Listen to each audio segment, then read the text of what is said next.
Quería aprovechar este medio para ponerme en contacto con todos ustedes, mis amigos, gentes con las cuales he tenido mucho contacto, para hacerles ver que, aunque fuera con una cierta demora, ya apareció el libro Esperando a Trump, los antecedentes históricos de lo que se ha dado en llamar un nuevo viraje de la política norteamericana.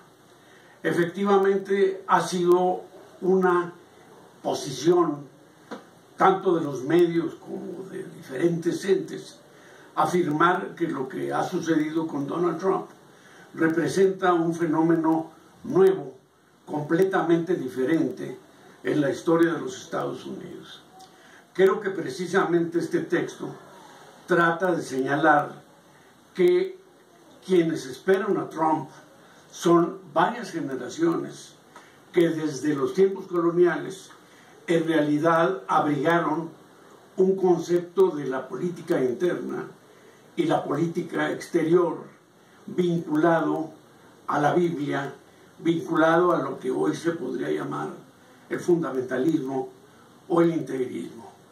En realidad, creo que las raíces del pensamiento de Trump se esconden en muchas partes de la vida norteamericana y no solamente en lo que algunos investigadores han dado en llamar las masas norteamericanas.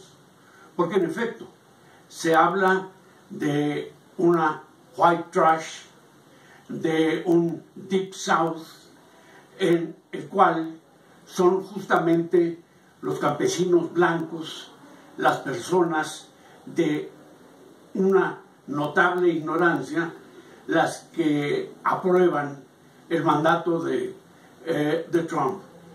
Pero no se trata de eso. En realidad, si ustedes ven el zigzagueante curso de la popularidad de Trump, se darán cuenta de que ésta ha fluctuado y de que, sin duda alguna, encontramos en varios huecos de la sociedad norteamericana, no simplemente rurales, sino urbanos, industriales, la idea de que Trump va efectivamente a resucitar a los Estados Unidos. Se habla de una nueva América. Desde luego, la palabra América, como sabemos, es una palabra asignada por los mismos norteamericanos para ellos mismos. Lo que importa es que aquí Trump ha querido hacer ver a los norteamericanos una grandeza enorme adquirida prácticamente durante todo el siglo XX.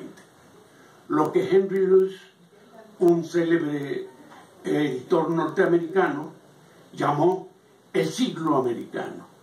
Es decir, la idea es de que quienes fueron efectivamente la nación más rica del mundo y que continúan siéndolo efectivamente, se encuentran ante una crisis proveniente de, digamos, la burocracia establecida en Washington, de políticos que no tienen nada que ver con el espíritu del pionero, del aventurero norteamericano. Entonces se habla de una grandeza que, como veremos aquí, se logra a través de la expulsión y el exterminio de los pueblos aborígenes de América.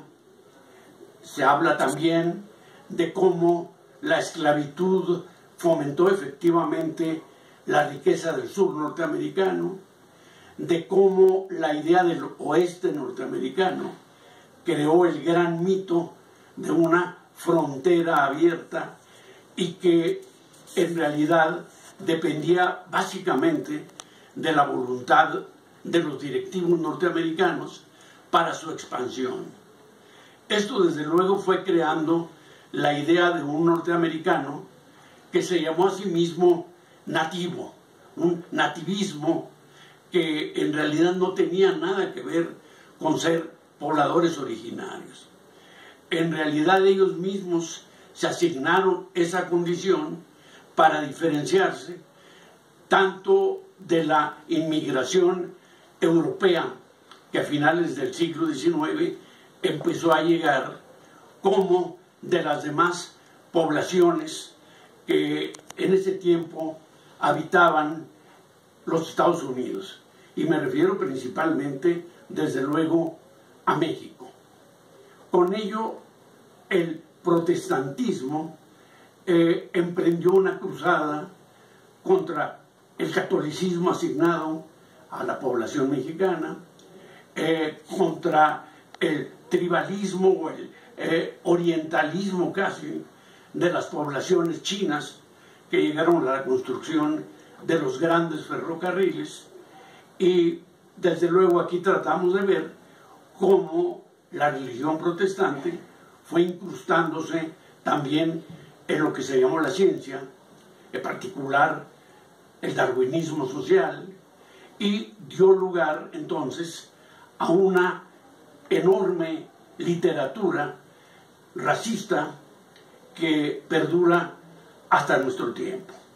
Entonces, en nuestro texto lo que tratamos justamente es de contemplar esas modalidades del pensamiento norteamericano que aún en el pensamiento liberal quedan insertadas. En el individuo, por ejemplo, en el neoliberalismo, en la enorme diferencia que yo trato de establecer aquí y que he aprendido en otros trabajos entre la Revolución Francesa y lo que se llamó el movimiento de independencia de los Estados Unidos. Es decir, quiero aquí señalar cómo la independencia norteamericana no constituyó propiamente una revolución en estricto sentido, sino la ruptura de vínculos que se daban con Inglaterra. De esta manera abordamos a personajes como el Gouverneur Morris, a varios autores que en su momento diferenciaron claramente el legado revolucionario francés del legado, digamos, conservador norteamericano. Esto entonces nos lleva a la formación efectivamente de un nuevo Leviatán, de una sociedad corporativa formada por grandes trusts o empresas monopolistas, por consolidaciones empresariales de gran envergadura y sobre todo de extensión a todo el mundo. La transnacionalización norteamericana es un fenómeno que tenemos que tomar en cuenta al hablar de este personaje Trump. A la vez, en el texto quisimos hacer una breve referencia a quienes en un momento dado se opusieron a ese proyecto de nación, a quienes quisieron en ciertos puntos de la historia romper con esa avalancha de capitalismo industrial y financiero que cubría todos los recovecos de la sociedad norteamericana. Por eso es que incluimos algunos autores populistas, es cierto, algunos. Desde luego yo no creo que el populismo describa a Trump, de ninguna manera lo pienso. Y también hubo movimientos socialistas que desde luego nada tienen que ver con Trump.